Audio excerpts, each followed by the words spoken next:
G'day guys, Adam Mears from Cod Culture speaking. Just like to have a talk to you today about rod selection for Murray cod fishing and their different purposes.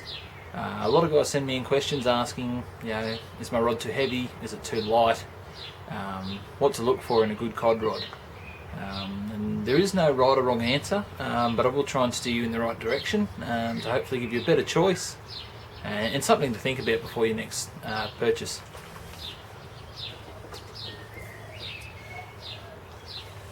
My general all-round outfit is this G Loomis GL2 series.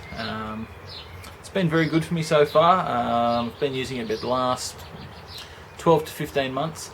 It's a 6 foot baitcaster, 10 to 20 pound. A lot of guys are probably thinking it's a little bit heavy for the majority of their cod fishing, but we do get a lot of metre plus fish up where we do like to hunt, and if I'm going to hook that fish of a lifetime, I like that bit of extra insurance, just to know that I'm going to land the fish in sufficient time without hurting it or putting it under any stress. So having a little bit heavier rod also allows me to cast the bigger lures, those bigger spinnerbaits, big surface lures, things that move a lot of water and really put a rod under pressure even before the strike, and they handle it very well.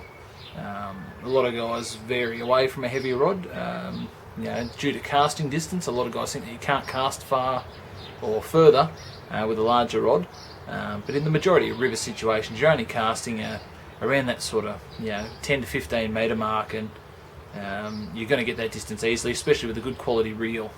I'm running the Shimano Scorpion DC.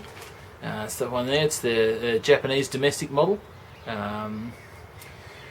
are quite pricey. They get up around the $650 mark. But I've been fishing for cod as long as I can remember, and it's my passion, so I don't mind spending that little bit extra, going the extra mile. By all means, you could get away with a $50 or $100 reel that would do exactly the same job, as long as you've got a good gear ratio of roughly 6.3 to 7.1, around that 7 kilos of drag pressure, and if it can hold 100 metres of 20 or 30 pound braid, it's going to cover 90% of your situations in cod fishing. So that's just one sort of option that I've run with, and I'll just run you through a couple of others and hopefully give you a bit of a helping hand into your next rod selection.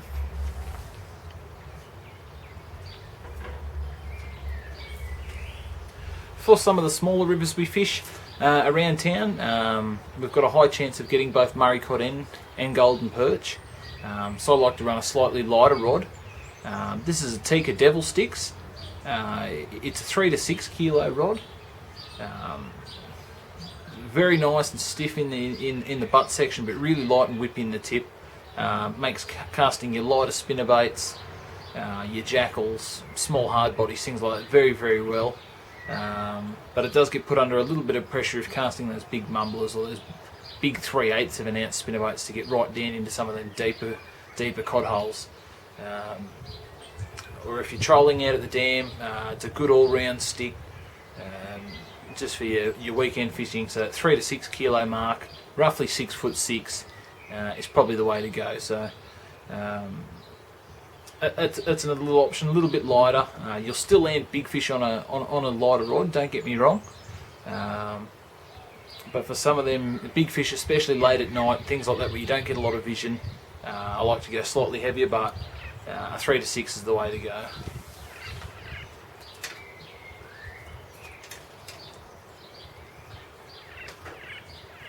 Now I know some of you guys out there like to get away, like to get into the untouched parts of Australia, like to do a bit of travelling, and I picked up a recent rod recently just to sort of combat my needs in that. This one's the Berkeley Nomadic series. It's a 5-piece bait caster. It's a 4 to 6 kilo stick.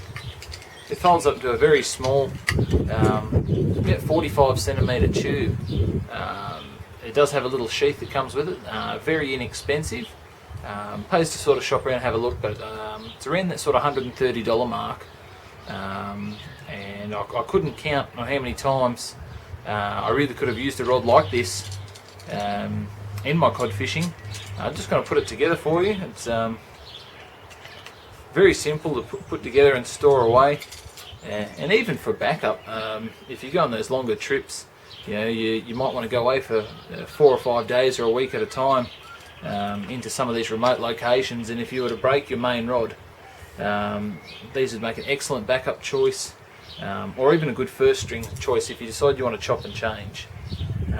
If you want to do a bit of bait cast fishing, throwing spinnerbaits or top water lures, and then decide to change to go to a fly or soft plastic, something like that, and a bit lighter rod, you could pack this right away, and you wouldn't have any worries.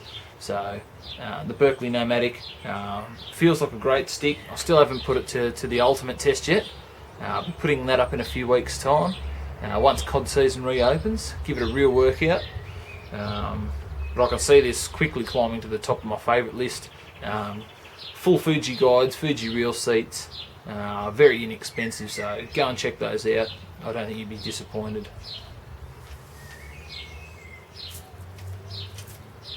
As far as line choice goes, everyone's different. I think a lot of cod fishermen now, or a lot of lure fishermen in general, have switched over to the braided lines or polyethylene lines. A couple of our favourites are the Spiderwire camo braid, which is what I run on my Scorpion. I only run 15 pound on that, but I normally run a heavier leader of say 20 to 30 pound. But the one I've just